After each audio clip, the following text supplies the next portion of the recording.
All right, Sam Demma, welcome to the show. My man, thanks so much for having me. Super excited to be here.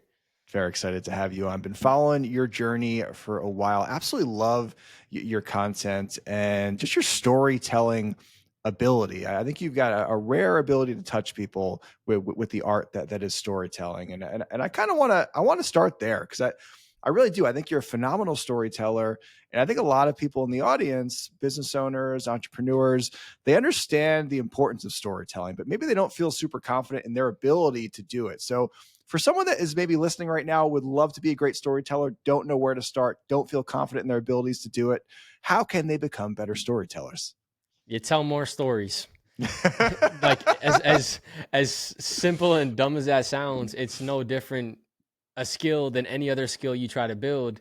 And the real steps to building any new skill is repetition and iteration. The iteration of the story comes when you deliver it slightly differently the second time or the third time or the 10th time. And you take note that when you deliver it differently, your parent or your friend or your colleague over lunch laugh when you tell the story, and you say, oh, maybe I'm gonna tell it that way moving forward. And the 100th time you tell it, it's 10 times hopefully better than the first time you did. So I would say, first of all, tell more stories. Second of all, find some resources that help you become a better storyteller. One that's been instrumental in my journey is a book by a gentleman named Matthew Dix. It's called Story Worthy. That book has been instrumental in my learning when it comes to storytelling and telling better stories. The TED Guide to Public Speaking has also been a phenomenal resource. And then a simple camera and a mirror. Watch yourself back, listen to yourself back. It'll help you improve as well. Hell yeah, I totally agree, right? Just like anything else, if you want to get better at shooting free throws, you shoot more free throws. If you want to get better at telling stories, you tell more stories. The difference between shooting free throws and telling stories is telling stories requires an audience, and Yeah. telling stories is scary. Shooting free throws in the gym by yourself is not scary. So I think that's what gets people hung up. But I agree. I think you just got to get out there and just start telling short stories. You don't got to tell a 7 minute odyssey of a story that has like 100 people leaning in and can't wait to hear the end of it. Just tell a 30-second story. Just get comfortable with the process of doing it in front of your close friends, in front of small gatherings. And I like what you said there too, is maybe find one or two or three stories that you consistently tell over and over again. And every time you tell it, you'll change it a little bit. You'll add something, you'll tweak something, it'll get better. Have that kind of bank of like 3 to 5 core stories that you just get really good at. And those are your go-tos. And then just add to that bank as time goes on. My storytelling journey started with my Greek grandfather sitting at the dinner table after eating lasagna and souvlaki, and he would dive into childhood stories. And so, think about the areas in your life where you're already telling stories, but it's not in a professional format. And feel free to start using those spaces more intentionally to tell stories to your friends. You can almost practice your material without even saying, hey, I want to share a story with you. And can you tell me what you think about it?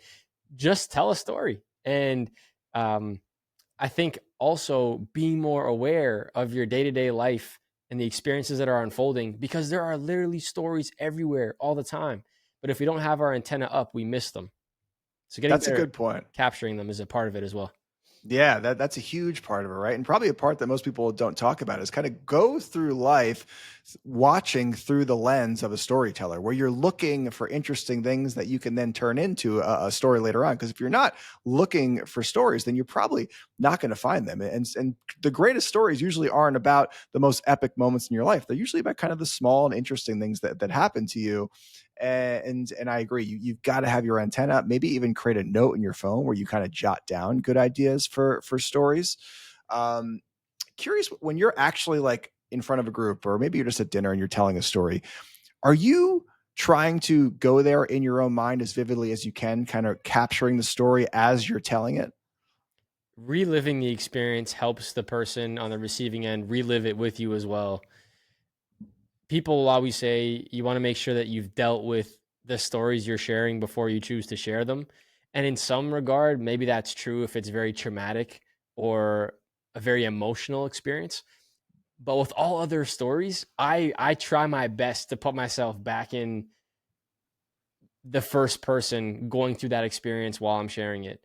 I also always act as if I'm speaking to one person when I tell the story. So rather than saying, so excited to be here with all of you, if I'm speaking to a large room, I will say, I'm so excited to be here with you today. I'm so glad that you and I get to share this time together. And it makes everyone in the room feel like you're having a one-on-one conversation as opposed to one individual addressing a mass audience. And it's a small little idea, but if you have 5,000 people in a room, their perspective in each chair is just them and you. Your perspective as the speaker is you and 5,000. Right. That little tweak changed the game for me. But absolutely, I'm trying to relive it. I am allowing myself the freedom to say things as they pop into my mind. Meaning, if I'm telling a story that I've told hundreds of times, but I remember something else about the story I didn't tell the first 100 times and it authentically pops in my head, I'm not sticking to my script and just spilling out the story the way it always is. I'm allowing that authentic thought to come out of my mouth and I'll pop it in the story. And it usually gets the biggest reactions and connection because people can sense and feel that authenticity unconsciously. So I'm reliving it. I'm allowing for authentic moments to pop up if different parts of it I remember while I'm sharing it. And I'm talking to one person. I love that. I think that's powerful, is to talk to one person in the audience. You're not talking to 1,000 at once. You're talking to one person, because that's the way they're receiving the message. And then while you're telling it, go there as vividly as you can in your own mind, and go there from a perspective of, it's not like you're showing off or telling them what happened. You're inviting them into the story. You're inviting them into the experience. You want them to feel what you felt in that moment. You're sharing with them. It's a gift. And I think if you go at storytelling from that perspective, people can feel it, and it just resonates a lot more strongly. I hope so. I'll keep telling them. Well, you keep telling them, my friend, and they are resonating with people. And I'm curious, like, at what point, you're still a really young guy, but at what point in your life did you decide that your calling was to travel the world and share uplifting stories with people? I have this love-hate relationship with calling and purpose because I feel like to a degree we choose it, that it's not Okay. necessarily something we're born with. Maybe the skill set is something we're born with, but then the decision to use that skills to do something meaningful with it is a choice that we get to make. And for me, after I stopped playing soccer, I was pursuing this dream to play professional soccer since I was a little kid. I ended up having 3 major knee injuries, 2 surgeries, lost a full ride Division I scholarship. Felt like I'd wasted a good decade of my life on athletics because it all fell apart. And I had a teacher who redirected my path. It led to an initiative where we were picking up garbage for 1 hour once a week when I was in high school. And we needed more volunteers. So I asked my principal if I could speak in front of our high school to recruit students. It sucked. It was so bad. And I have the video. Like my chaplain, Mr. Valedictorian, filmed it on his iPhone without telling me. And the funniest part is that like 90 seconds in the video, you can hear him in the background of the video going, damn, he's actually pretty good. I love it. And I'm watching it back like, this guy's delusional. And it's embarrassing. And it's up there. It's on my Instagram if you scroll down far enough, back to like 2017 or 2018 or something. Sure. And I got off stage and we had like 60 some students give us their email addresses. And the first thought that crossed my mind was, if I could get this many volunteers from one school, imagine what would happen if I spoke at all the schools in the district. So I went around doing these promotional talks to about 15 to 20 high schools. And at the end of one of them, a principal pulled me aside and basically encouraged me. He said, look, man, we bring in programs all the time. People usually fall asleep, don't pay attention, pull out their phones. They liked what you had to say. Can you please come back and speak for 30 minutes to the whole school? And I'll give you $50. Sweet. I was working minimum wage jobs back then. I'm like, right. You're like, hell yeah, $50, let's go. $100 an hour. I'm gonna retire my family. Like, what are we talking about? And anyway, it wasn't the money. It was his encouragement at the start of that journey that really made me believe maybe I did have a skill set that I could apply to both create a beautiful life for myself and serve and support people with that gift of sharing stories. And that's where it started. I love it. And that really does display just the power of affirmation and praise and telling people what you think about them. If it's something positive, it can make all the difference. It can really set someone's life on a totally different trajectory. I think we sometimes underestimate how much power we have to instill confidence in others. And it doesn't have to be speaking to a full stadium of people. It could just be walking up to one person and saying, "Hey, I think you did a great job." And that right there could completely change their life. We have no idea what other people are going through at any point in time. I had a Zoom call this morning with a woman. Halfway through our call, she started crying, and hey, how's everything going? What's going on? And we started talking, and she's going through a difficult time right now. And I think to myself, how many other people have I spoke to that are going through a difficult time but didn't feel comfortable to express it on the screen in the moment we were talking? There's probably hundreds. And yeah, I think that it costs nothing to be kind. It costs nothing to share a genuine word of appreciation and praise. And I always say there's a return on being a good human being. But if you live your life treating it like a strategy, it's not going to work. If you just choose to do it because it's the right thing, beautiful things end up happening. Sure. I completely agree with that. If you're really doing things for the right purpose, and you're just doing things for the betterment of the people in front of you, then those people are going to feel that, and you're going to wind up living an amazing life, right? If you're just giving praise for the sake of strategy, for the sake of ROI, for the sake of revenue, whatever it is, then it's just not going to land in the same way. If you're really picking people up with your words for the right reasons, then you're going to benefit as well. I want to talk about a phrase that I heard you say once that kind of relates to that. It's stop playing for points and start playing for the love of the game. And I want you to kind of just unwrap that a little bit for us. Yeah, man. I never felt like I was enough after sports ended for the first 2 to 3 years of my speaking adventures and career. I felt like I was a failure. I felt like I had to show somebody that I wasn't a failure. And in reality, the somebody was my younger self that felt as if because soccer didn't work out, he had to prove to the world that he wasn't a failure. And the way I thought I had to prove that was by financial success. I thought, well, if I can build a successful business, like everything in my life is going to change and I'm going to feel amazing. And I set an audacious goal at the time. What I thought was audacious, make $10,000 in a year. Unbelievable. Can he do it? Can anyone do that? That is unreal.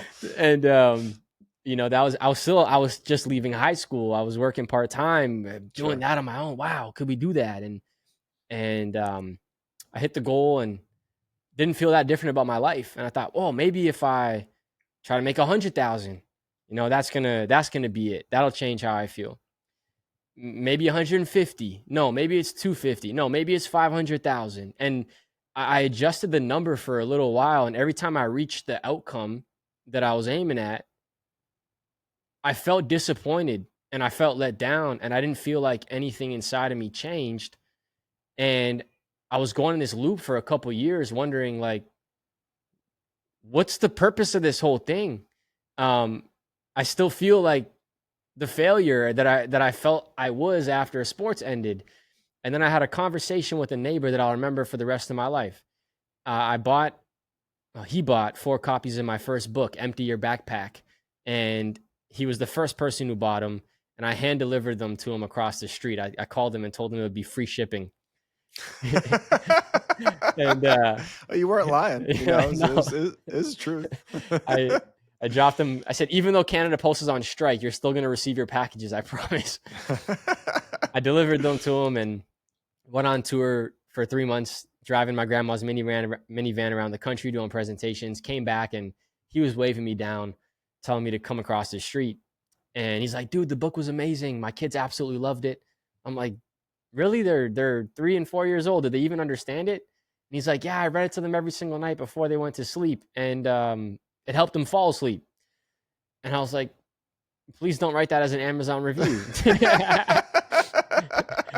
Anyway, he tells me that the book actually inspired him. And then he got emotional. And I've never gotten emotional with this neighbor before. I was like, dude, what's going on? It seems like you have that effect on people, Sam. Maybe I just create a safe space. Like, I don't know what it is.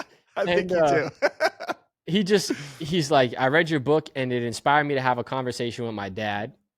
And and I told him that I was quitting my job. And this is an adult. This is a parent of 2 young kids. He works at a really successful company. He's climbed the corporate ladder. Was one of the senior, like on the senior admin team. And he said, ever since I was a little kid, all I ever wanted to do was fix bicycles. And he got up from this little chair in the front of his house where we were sitting, and he walked to his garage door and punched in the passcode, and the door goes up, and there's like 15 bicycles hanging on the wall in his garage. And there was a makeshift poster. It said "Bike Mage" on it, like the magician of bikes. Cool. And he told Cool, me that man. he started this little business fixing bicycles. And when I asked him, how he did it, he told me I stopped playing for the points and I started playing for the love of the game. And the whole idea was, if we do something for the points, we don't enjoy the process of playing the game. If we do something because we genuinely love doing it, the points take care of themselves, and you actually have fun, and you enjoy the experience of playing. And for me, it was a reminder to just focus on the craft and the enjoyment of telling stories and moving people emotionally, and allowing the other parts of the business, although important, to take care of themselves. I love it. I wonder how his wife felt about that decision. She was actually an entrepreneur, so maybe she still is. They do like a lot of shipping and stuff, but I'm sure for a while it was a little nerve wracking.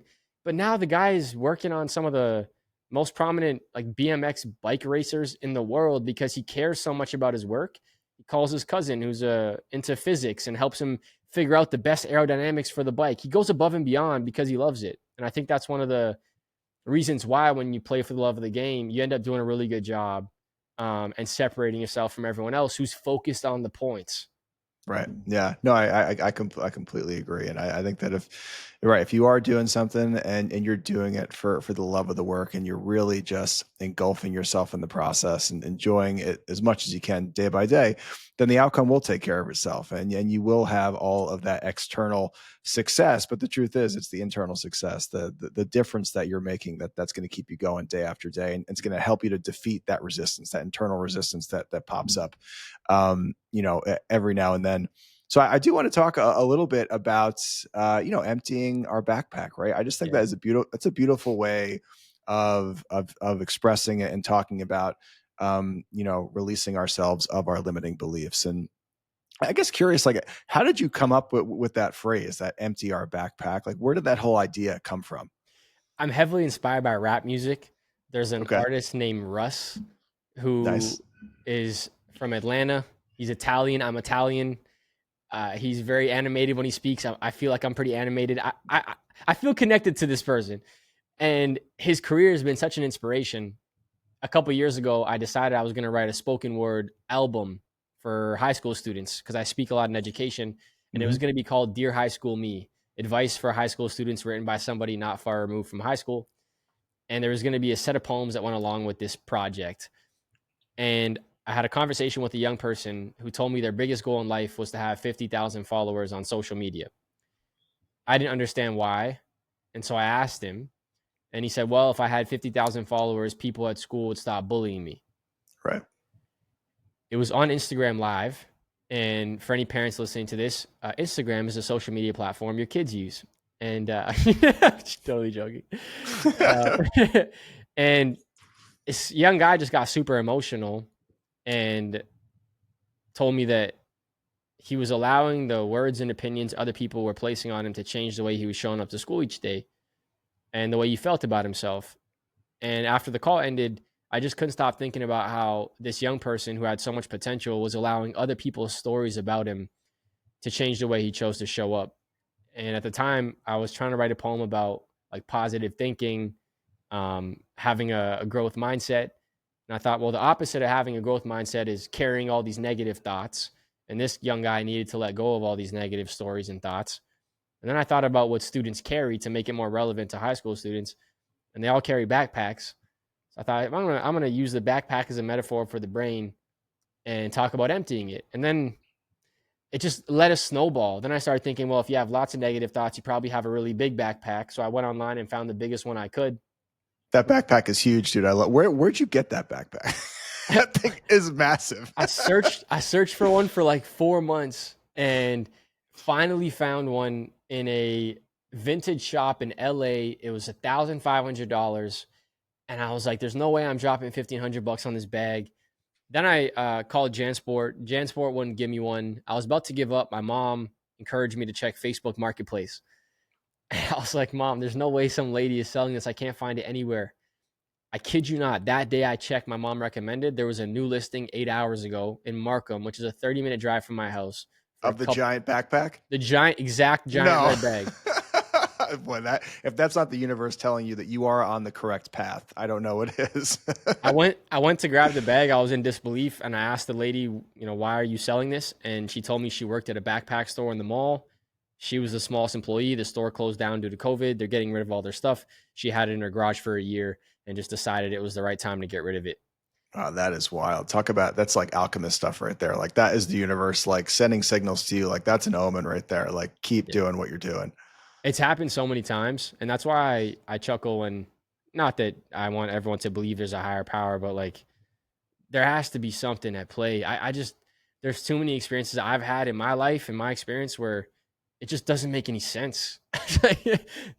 Yeah, some of the stuff's kind of crazy. I mean, I do believe that. I think the universe, whether it's God or whatever you believe it is, that they are sending us messages. There are omens in our life, but we just have to keep our eyes open and look for them. Yeah, antenna up for stories and signals. Correct, man. So as far as the emptying of the backpack tactically, Yeah. how do we do this? How do we empty our backpack of our limiting beliefs that are holding us back? There's a lot of schools of thought that'll say, affirmations, write things down 100 times, shout it in the mirror. I don't think any of that stuff actually helps us empty our backpacks of the negative stories and beliefs that we carry. I think the number one thing is primary evidence of a new thought or a new belief. Meaning, if my entire life I had this belief that I'm not a great public speaker, putting myself in a situation or an experience that allows me to speak and receive positive feedback from a complete stranger or somebody who's in the room that walks up to me and says, "You changed my life. That was amazing. Thank you so much for sharing." That new primary evidence is maybe not enough, just one, but a couple of those experiences will help us replace the belief that we're not a good performer. But if I just sit at home and I write down I'm a great performer every single day, I'm not going to be able to shift that belief. So I agree. I think tactically we need to put ourselves in new experiences that help us rewrite the stories.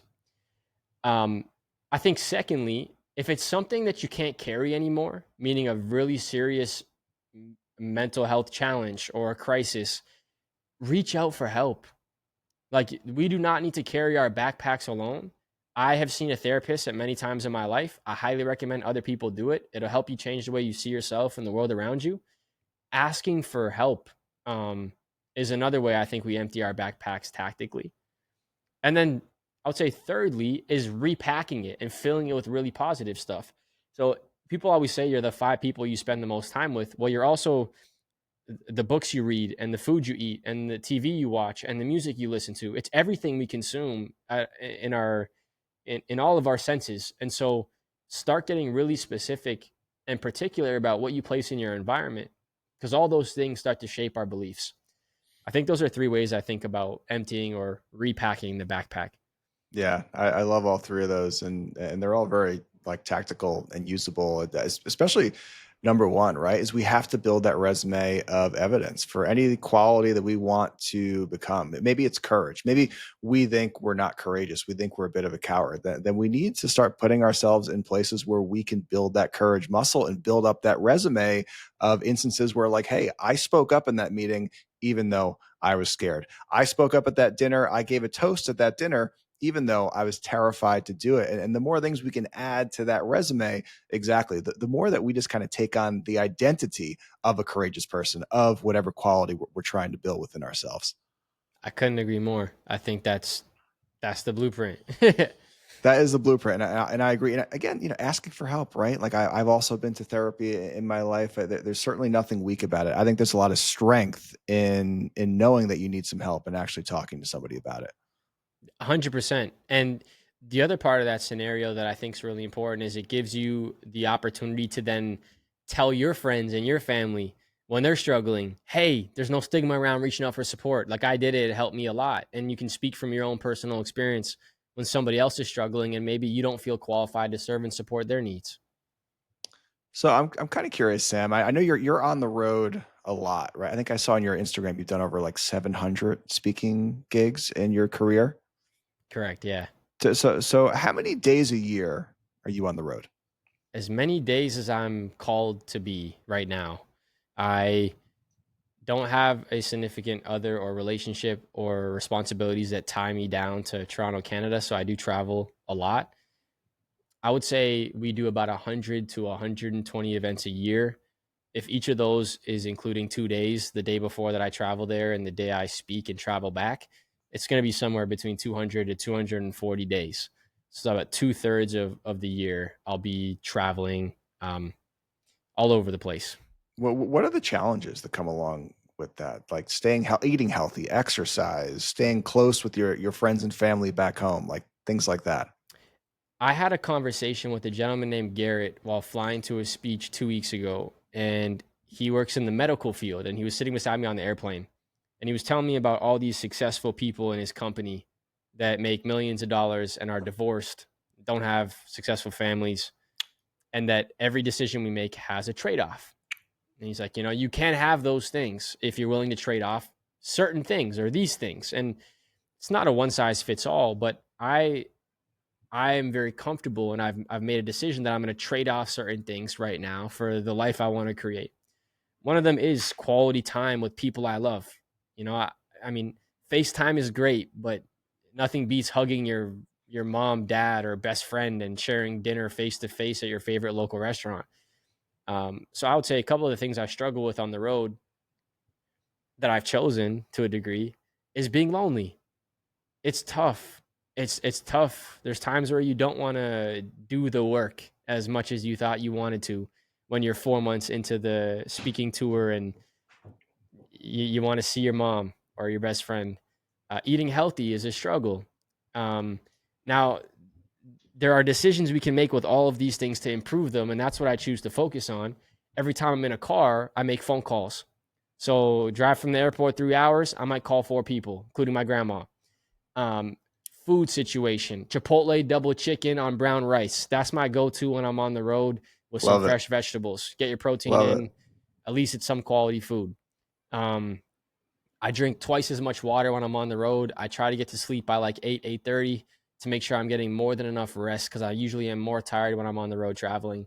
Sure. I think those little things help me a lot, but the loneliness, the food, um, I'd say those two are probably you mentioned them, those two are probably the biggest challenges. For sure, for sure. But I think kind of like you said, you're choosing this to be a season of work Yeah. within your life, and to build the type of impact that you want to have on the planet within your lifetime. Like this, there are sacrifices that need to be made. You can't have everything all at once. That's just not how life works. 100%. And it's also being clear about the trade offs you're making and understanding them so that when the challenges come up, you've chosen it and you can be at peace. Like I know having a serious relationship right now would probably be a challenge. Huge Uh, challenge. yeah, 230 days a year. That yeah, would be dude. I'd be impressed if you could pull that one off. Oh, I went on a few dates, right? And hey, when can I see you next? Well, I'll be back in 6.5 weeks. How about we do our second date then? It's like, good luck. Good luck, Right. Tough to Um, keep the momentum going there, yeah. You got to have some serious FaceTime game, Yeah, game yeah. to keep the ball rolling on that one. Yeah. So I would encourage anyone to get clear on the trade-offs and make peace with them if that's the decisions you're gonna make. For sure, for sure. Now, do you ever feel resistance to the work in your day? Maybe it's rehearsing a new talk, maybe it's creating a new talk, maybe it's giving a new talk, maybe it's creating content, maybe it's coming on a podcast. Like you've got all these things on your to-do list for the day, and there's just a resistance to the work. Maybe it's laziness, maybe it's self-doubt. And if you ever feel that resistance, what do you do to break through it and take action in spite of it? I don't know a single soul who doesn't experience this resistance. I mean, there's even been books written about it. The War of Art is one of them by Stephen Pressfield. For He sure. calls it the resistance. Yeah. um, I I sometimes give myself permission to take a break. Like, get your shoes on, go for a walk. The alternative sometimes would be that I pull out my phone and start scrolling for 15 minutes. But I give myself a quick mental break to get out of my head. Whether it's I'm going to scroll for 10 minutes and give myself permission to do that, or go for a quick walk around the block. And when I get back, I'm going to continue the work that needs to be done. Um, that little permission to pause has been really helpful for me to break through the resistance. The other thing is making public commitments, whether that's with a close friend that you text, hey, today I'm going to do these 5 things. I'm struggling to get through it. Can you hold me accountable by the end of the day to make sure these things are done, just with a couple text messages? That seems to really help me as well when things are challenging. And then also just locking my phone away. Most of the time, it's not resistance, it's just distraction. For Like, sure. amateurs get distracted, professionals are so focused. So get your phone in a different room, move all your distractions out the way, put the one thing in front of you have to do, and make a decision that you're not going to leave till that one thing is done, and then move on to the next thing. Totally agree. Totally agree with that. Yeah. I love leaving my phone in the other room. I used to love working at coffee shops, but then I realized if I just sit in my office at home, I get a lot more done because there's way less distractions. Like, people watching and everything is fun, but like when there's literally no distractions around, your phone's not around, there's no people around, there's nothing to do but the work, then you're going to wind up doing the work. I often feel, at least in my own experiences, that the moments I made the decisions to work somewhere else was partially because the drive was also a distraction from the work, and I could take Right. some time not to do the work by getting in my car and driving somewhere to do it. It's For like, sure. and Totally true. I'm just speaking from my own experiences. It might not be the case for everyone, and people will be like, well, the coffee shop's only 5 minutes from my house. Well, you drive there, you stop somewhere else along the way, you grab a coffee, you talk to people for 10 minutes, then you start working. You end a little early, talk to some more people, grab another little snack, stop somewhere on the way home. It becomes a thing that I used to do to avoid the thing I should have been doing, you know? I totally agree, and I can definitely relate to. You're like, well, I can listen to a sports podcast Yeah. on the way to the cafe, and then when I get there, I can kind of screw around for a few minutes and eat a croissant, and then I'll do a little bit of work. And yeah, right. I could totally relate. I do think that if we could just eliminate the distractions, we'll find that work ethic that we've been looking for. But if we're in an environment with lots of distractions and our phone is open on the desk, and our iPad is over there, and our notifications are on our watch, and our email is open on our screen, like you're just not going to do great deep work. You're just not going to do it. And I think the multitasking thing is also, like, it's a myth, and it's been talked about a lot of times, but it's not really. People say it's not multitasking, it's like shifting tasks multiple times, and every time you do, you got to regain your focus. And sometimes it takes 5 to 10 minutes to fully shift onto another task. And so just working on one thing at a time has helped me a lot as well. For sure, brother. Sam Demma, dude, thank you for taking the time today. This was a lot of fun. Man, I'm so grateful that you asked. I appreciate it. Keep up the great work. Hell yeah, man. Where can everyone keep up with what you got going on? Well, look out your window. I got a big red bag. You'll probably see me walking by. Uh-huh. The biggest red bag you've ever seen, guys. If you don't follow Sam, you got to go give him a follow just to see the size of this friggin' backpack. But yeah, best way is just on any social media platform, Sam Demma, or if you're looking to book a speech for an event, samdemma.com. Here it is, Sam. Thank you, brother. And Persistence Playbook Nation, thank you for being with us today. This is your weekly reminder. You will feel resistance to the important work in your life this week. In those moments, lean into your why, take action anyway. We'll catch you on the next one.